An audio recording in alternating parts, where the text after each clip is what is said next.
Почитувани, завърши времето на ВМРО ДПМНЕ, кога казните беа драконски начин и форма за заплашување на граѓаните и фирмите, како и причина за затворање на многу фирми.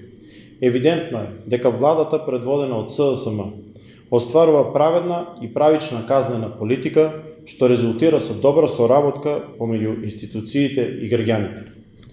УЈП е департизирана, ослободена од стегите на ВМРО ДПМНЕ, па сега оваа институција соработува партнерски со граѓаните и фирмите.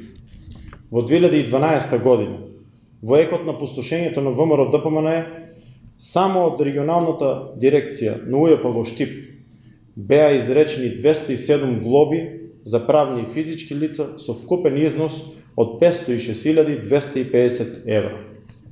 По друга страна, во 2018 година, првата целосна година од владењето на СДСМ, од регионалната дирекција на УЈП во Штип беа изречени само 12 глоби за правни и физички лица во вкупен износ од 22.875 евра.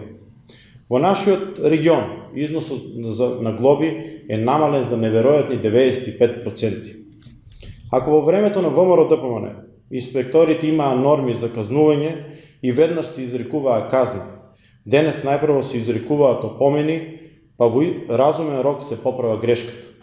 Денес казните се праведни и усогласени со големината на фирмите. Партнерскиот однос помеѓу институциите и граѓаните дава подобри резултати. Граѓаните се чувствуваат ослободени, а наплатата на данок е зголемена за 14% во однос на наплатата порано. Резултатите го покажуваат оно што ние од СДСМ одамна го зборуваме. Граѓаните сакаат слобода, а не репресијата и заканите од ВМРО ДПМНЕ. Благодарам.